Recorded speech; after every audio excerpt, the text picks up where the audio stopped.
explained the different factors. But also now there's the application of your work. Where is your work going to go? Is it gallery sales in a formal gallery? Is it part of a museum show? Okay. Now, if you want to make money out of a museum show, you're really in a lost stage here, because museums don't sell your work. Museum, you have to pay for your work to be in a museum. It's down to you to pay for the printing, the framing, the shipping, the insurance, the return. You need a grant, basically. Pardon me? I said you need a grant, basically. Yes, or be independently wealthy. I mean, we tried to establish that earlier on, and nobody stood, so we know we have a problem here. So, but is your print for decor? Now, this is a big thing, and I think Jerry and Scott would understand that very well. I don't think they're trying to sell their work or Scott's work to galleries. They're selling it for a decor stage, right? This is their business, and quite rightly. So that's an applicable pricing structure that only goes with decor. Decor is interior designers, hotels. I mean, it could be a great variety of applications. Museum show, no money for you, okay? Gallery sale, 50% of the money for you on a good day, okay? Decor, 100% for you. Does that sound to make sense here? Okay. Collectors. Collectors buy a lot of photography, but they only buy it because of you, your name, and particularly if you're about to die. Okay, so if you're on your deathbed, you're good to go. Commercial use. Don't forget the commercial use part of your work. There are many applicable commercial uses for your work. This is my realm. Art for commerce, we call it. But commercial use or commercial art is equally as important. That's advertising, stocks. Stock photography is still a big thing, okay? As long as you'd go with rights managed versus royalty free. Do you know the difference? Anybody does not know the difference? We need to explain that. Okay. Royalty free means you give your images to, say, Getty Images, which I call the evil empire, which most photographers will call the evil empire. And basically you give them the right to sell your work without royalties. Okay, so they put it in big categories, big collections, and if you're lucky, you'll get about $4 a year from your image.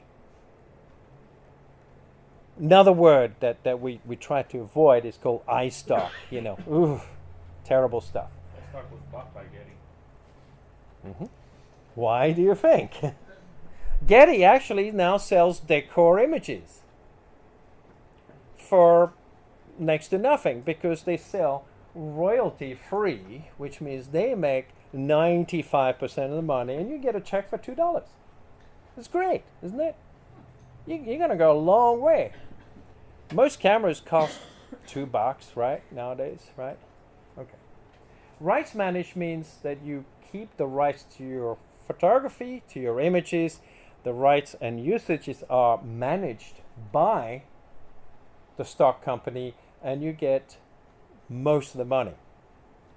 Well, unless you're with Getty, and then you only get now 20% of the money. It used to be 40%, but now it's only about 20% on average. So think about the commercial use. Think about multiple use. Don't think just gallery sales, but think all of those. Does that make sense? Now, all of these are going to have different price points, because they're all going to different markets. They're going to different collectors. They're different buyers, different usages. Does that make sense so far? Stop me if you don't understand what I'm saying sometime, or if I go ahead of myself, or so on and so forth. All right. Limited editions and artist proofs. Why? Well, you can have one-off images. And I'll show you some examples. You can have limited editions, or you can have mass distribution. The last two categories here is a great point of contention between most artists. Should you sell limited editions of your work, or should you just print 1 million copies and see what happens? And it's two different philosophies here. Okay, so there's not to say one is right over the other.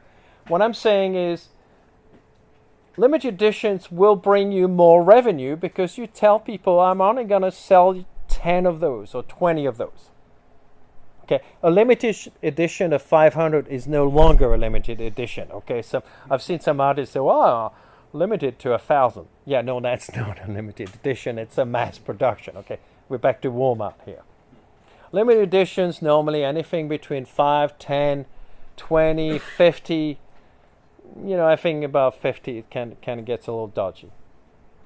But it does mean that once you've printed those 20 images, you will not print them again. You will not sell them again in that size, in that edition. That is it. Does that make sense? Mm-hmm. What it does is increases the value of your work, right? So if you can only buy 20 BMWs of that particular model, it's going to cost a lot more than if you can buy 5 million of the same car. If that makes sense to you guys, right? You understand that supply-demand thing.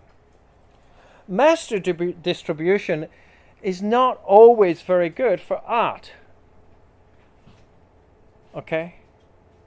It might be philosophically good because you distribute art to the masses, but it's not good for your pocketbook, and we're going back to if it's not good for your pocketbook, you're going to go out of business, and therefore you won't be able to produce any more art.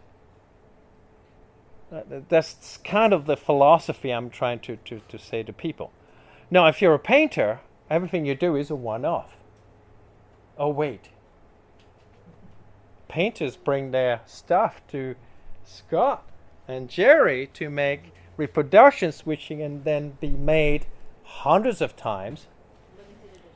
Limited edition. Well, until Scott runs out of canvas and chemicals to code them. So there is a big philosophical argument here, and it hasn't stopped, by the way. It is actually just raging out there. My philosophy is limited edition is better. I will print 10 of these images. You buy all 10 of them. That's it. It's finished. I have images that are sold out. I don't print them again. Nobody will buy them again. This is it. Does that make sense? So all I have to do is get out of bed and take more images. Well, Scott produces more abstract works. So what would happen if let's say, like, you are the painter, the artist, and you have that original, and you also do the limited editions? Are you cheapening the value of the original, or? No, unless you sold the original first. Because if your client that's buying your original now finds out that you have 400 canvases of that particular image, they're probably going to have words with you. And they might not be kind. I just don't want to burst your bubble here. But generally speaking, yeah. Size matters too, though. Do what? Size matters too. Like if you have an original that's like a 40 by 60. No, only in photography.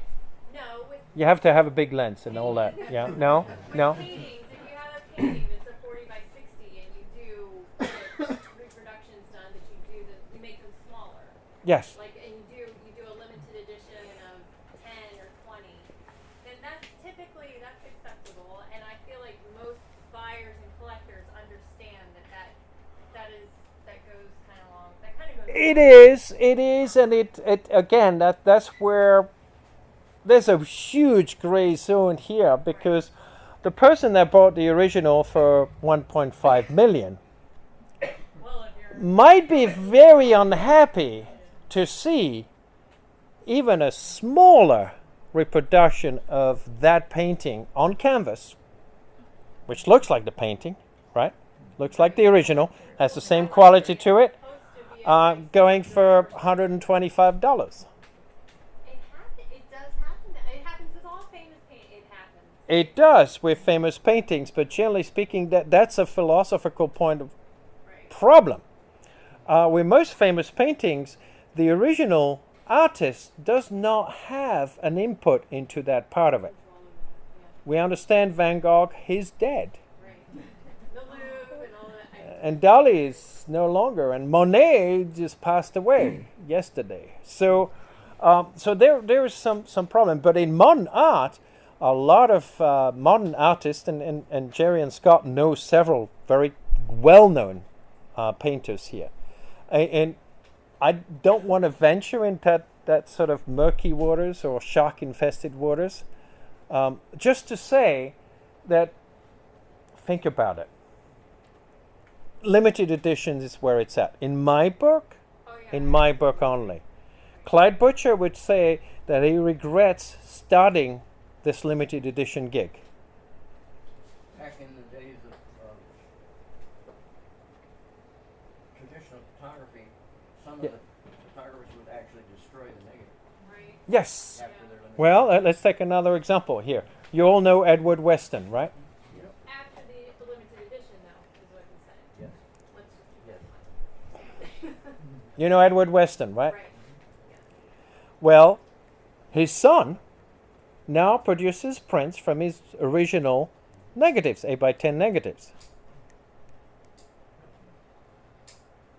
What's limited about that?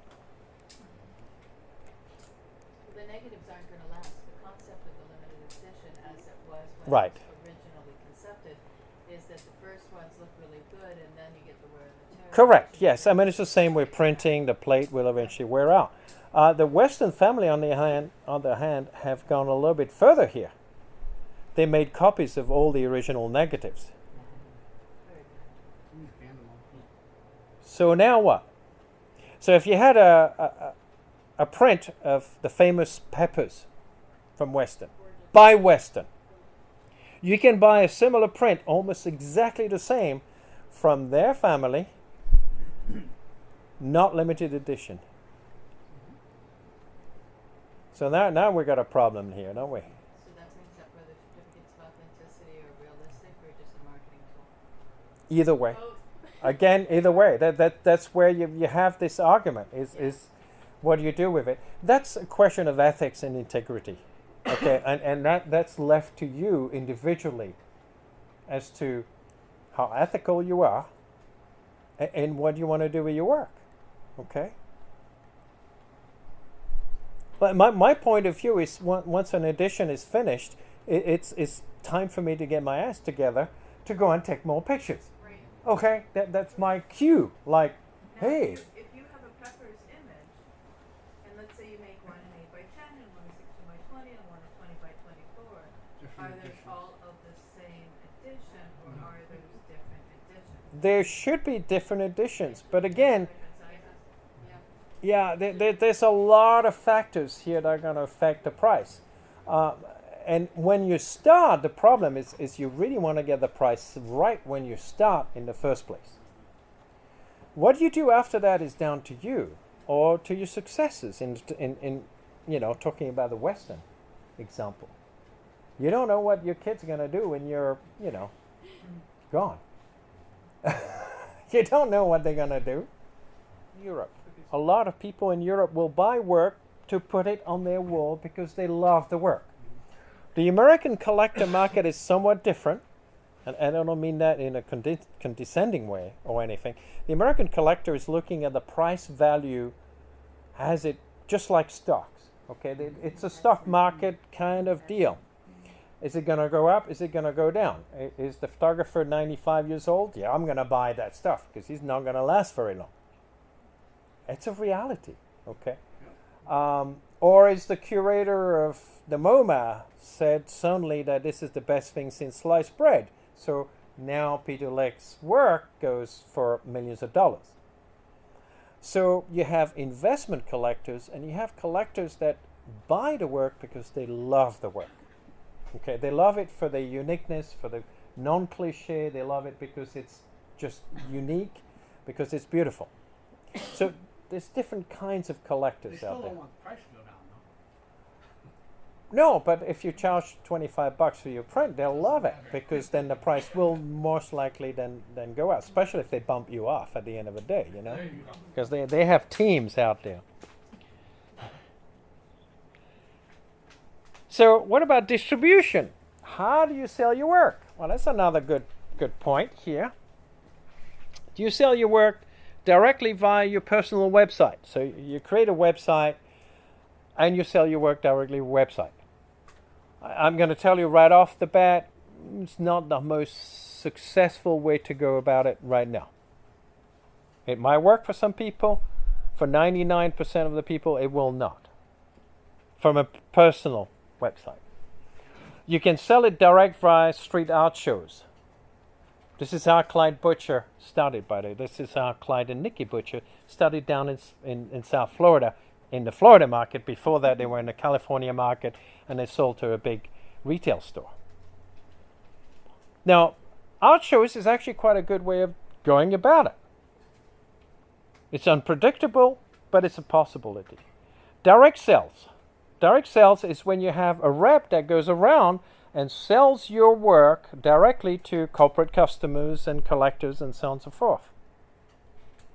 And then you can have a gallery, whether it's on ground or online. Mono galleries on ground, UPA galleries online. Also, you have an online version of your on ground gallery. So there's many different things. Okay, now you can just leave them behind, you know, on bus stations, but I wouldn't recommend that. Okay, so this is how you distribute your work. How else are you going to distribute it? I don't know. But basically, those are your avenues. That's going to affect your price, because if you have a gallery, you have overheads. You can't sell a print for $25 if it comes out of here or it comes out of UPA Gallery. There's no way, because our overheads are way bigger than that. Direct sales is okay, but you still have your production costs. And you have to pay somebody to sell it, or pay yourself to sell it, and you have to travel and you have to sell. Direct by street art shows, they cost money. You need a booth, you need to register, you need to pay the fees. Direct via personal site, once you have the site up, it doesn't cost you much, right? Which is why you have very little returns from a personal website, in my opinion. It's a soft sell. You know, you show the work and hope somebody's going to contact you. Doesn't work that way. Okay. It's like online dating. It's weird. Name recognition has a big thing to do with how you sell your work. And that depends on your career track. Okay, so you started photography last week versus you started photography 50 years ago. Now, you'd think that would make a difference. It doesn't. It depends how good you are. It depends back to where we started with the cliche and etc., etc., etc. So, but your career track, if you've had a lot of shows, a lot of exhibits, a lot of recognition, articles written about you, how beautiful you are and how you smell good and everything else, you know, then that's going to help you. So Sig Harvey, with the little self-portrait that we saw earlier, can sell work for much more money than, say, me. Or you, perhaps. Gallery representation is kind of the name of the game in fine art photography. If you're represented by well-known galleries, and you have to have some on the East Coast, and you have to have some on the West Coast, okay, because there's some weird dividing line somewhere in the Midwest. I don't know where that came from. But then you need representation in Europe, right? Europe is not Europe. It's France, it's Germany, it's Norway, it's Sweden, and Italy, and Spain. So in order to get gallery representation, that takes years. 10, 20, 30 years in a career track. And then, as we discussed earlier, the artist age. It's an unspoken thing in the art world, okay? But the more I talk to curators of galleries and museums, they basically want to know how old you are. Because if you're above 60 or 70, they're interested, because in 20 years, you're going to be feeding the worms. That means you're not going to be making more pictures. You're not going to be making more paintings. The older you are, the higher the price. They won't tell you that to your face, but they will admit it to you eventually. So name recognition is important. So you have to work at it. You have to market yourself. You have to go into shows. You have to win prizes. You have to win awards. Okay? You have to be in the press. This person is doing good. Eric did this. Eric did that. Eric is 75 years old. Ooh, we want some of this stuff. Yeah. Eric had a motorbike accident. The gallery bought him a motorbike. Okay? Right? Well, I mean, it sounds like a joke, but it's not. Okay? Any other professions, does it work out that your death is a good career strategy? As an undertaker, you probably get it for free, I suppose, you know. I don't know. Rocket scientists? No, not so good. Politicians? Maybe. So, at the end of the day, this is all we need to do. Cost of doing business.